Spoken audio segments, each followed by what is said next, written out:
12월 1일 월요일. 성실히 만든 길. 엔비디아의 창업자 젠슨 황은 대만 타이난에서 태어나 미국으로 이민을 왔습니다. 영어가 서툴렀던 그는 학교에서 자주 놀림을 받았고 한 기숙학교에서는 화장실 청소와 식당 일을 맡으며 생활했습니다. 그는 나는 화장실을 닦던 학생이었고 지금은 회사를 이끄는 CEO가 되었다. 인생에서 배울 수 있는 게 참 많다고 회상합니다.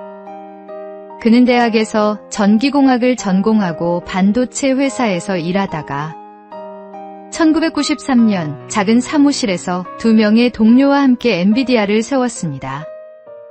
당시만 해도 그래픽 칩은 게임용 부품 정도로 여겨졌지만 이후 엔비디아는 인공지능 칩을 개발하며 세계 기술 산업의 중심에 섰습니다. 젠슨 황은 한 인터뷰에서 이렇게 말했습니다. 나는 사람들을 쉽게 포기하지 않는다. 그들이 더 나아질 수 있다고 믿기 때문이다. 작은 일에도 정직하고 사람의 가능성을 믿으며 오랫동안 같은 자리를 지켜온 그의 모습은 포기하지 않는 성실함이 얼마나 큰 힘이 되는지를 보여줍니다. 우리도 하나님께서 주신 장점이 있습니다. 그것이 기술이든 섬김이든 혹은 묵묵한 성실함이든 그 장점을 포기하지 않고 끝까지 살릴 때 하나님께서 놀라운 일을 이루십니다. 오늘의 말씀. 그런즉 너희는 먼저 그의 나라와 그의 의를 구하라. 그리하면 이 모든 것을 너희에게 더하시리라. 오늘의 만나. 하나님께서 각자에게 주신 재능은 크기가 아니라 충성도로 빛납니다. 작은 일에 성실한 사람이 큰 일에도 신실할 수 있습니다.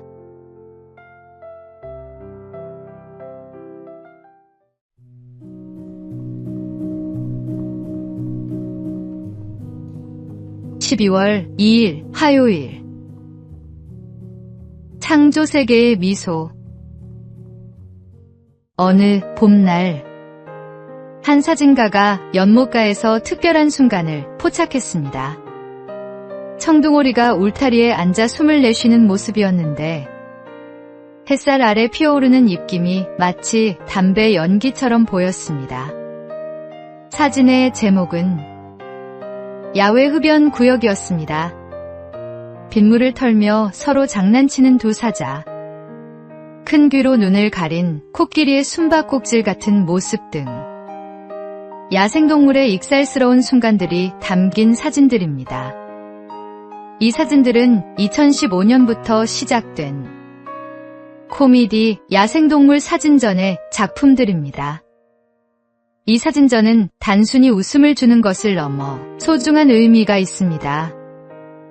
야생동물의 모습이 우리와 얼마나 닮았는지 보여주면서도 멸종위기에 처한 생명들에 대한 관심을 높이는 것이 목표입니다. 수익금의 일부는 야생동물 보호재단에 기부되어 실제로 생명을 지키는 일에 쓰입니다. 동물들의 모습을 바라보면 우리와 다르지 않은 숨결이 느껴집니다.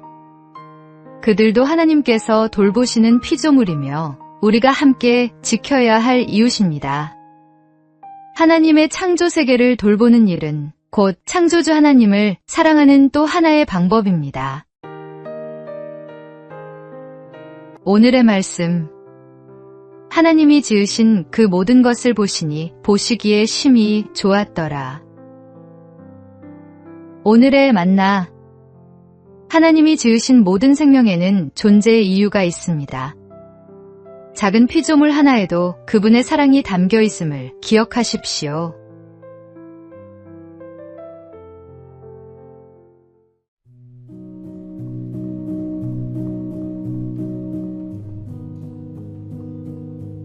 (12월 3일) 수요일.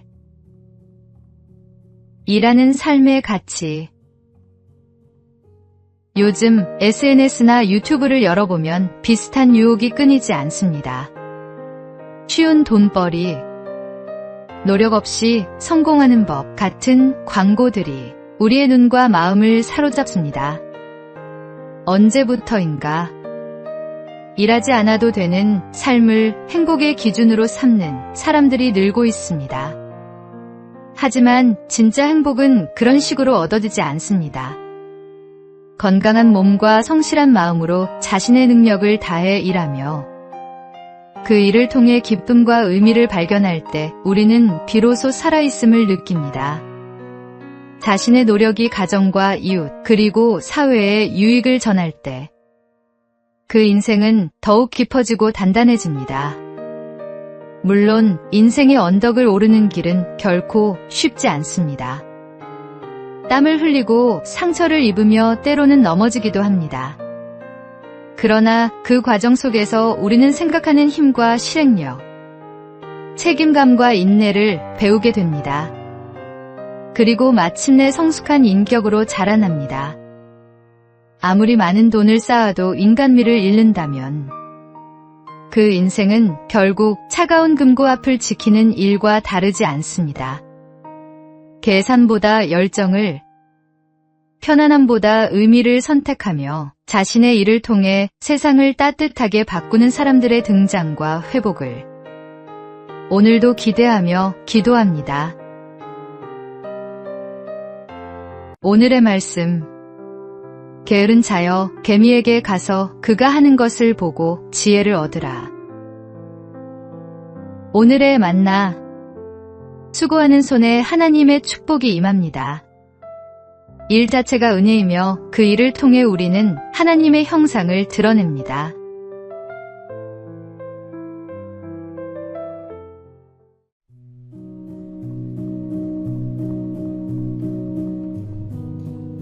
(12월 4일) 목요일. 마음을 여는 대화의 원칙. 사람과의 관계는 말 한마디에서 시작되고 그 말로 무너질 때도 있습니다. 그래서 말을 할 때는 원칙이 필요합니다. 먼저, 솔직함의 용기를 가지십시오. 진심은 언제나 통합니다. 표정과 목소리는 말보다 더 많은 것을 전합니다. 일치되지 않으면 상대는 혼란스러워집니다. 불만이 있어도 감정을 절제하십시오. 흥분된 언어는 관계를 망가뜨립니다. 사실만이 아닌 마음도 표현하십시오. 감정이 담긴 대화는 사람을 가깝게 만듭니다.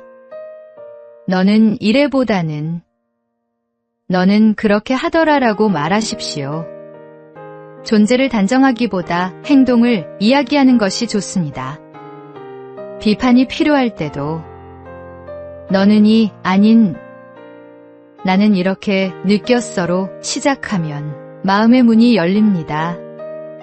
어렵고 모호한 말보다 명확하고 따뜻한 말이 사람을 살립니다. 마지막으로 내 말을 줄이고 상대의 이야기를 들어주는 귀를 가지십시오. 그것이 존중의 시작입니다. 이 원칙을 마음에 새기면 관계는 훨씬 단단해집니다. 오늘 하루, 당신의 말이 누군가의 마음을 위로하고 세워주는 씨앗이 되길 바랍니다. 오늘의 말씀. 유순한 대답은 분노를 쉬게 하여도 과격한 말은 노를 격동하느니라. 오늘의 만나. 말은 칼보다 날카롭고 약보다 따뜻할 수 있습니다. 오늘 당신의 입술에서 나오는 말이 생명의 말씀이 되기를 소망합니다.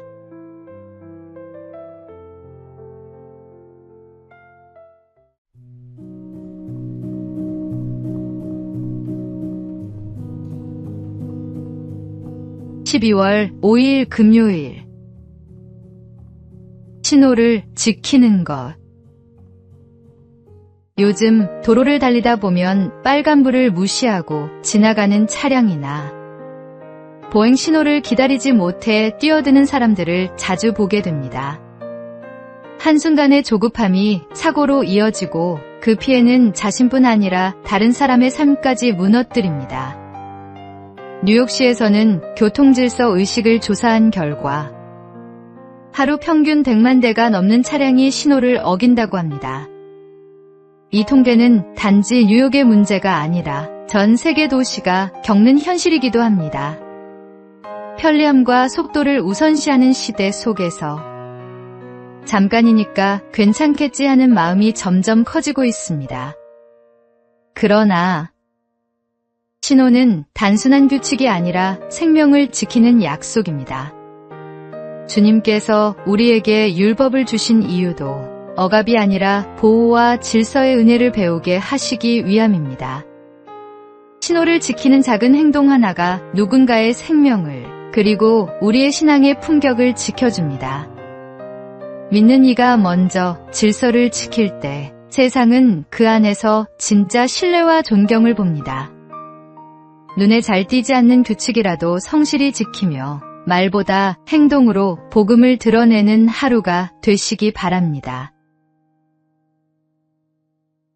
오늘의 말씀. 너는 그들로 하여금 통치자들과 권세 잡은 자들에게 복종하며 순종하며 모든 선한 일 행하기를 준비하게 하며. 오늘의 만나. 작은 규칙 하나를 지키는 성실함이 당신의 신앙을 증명합니다. 하나님은 작은 순종 속에서도 큰 신실함을 보십니다.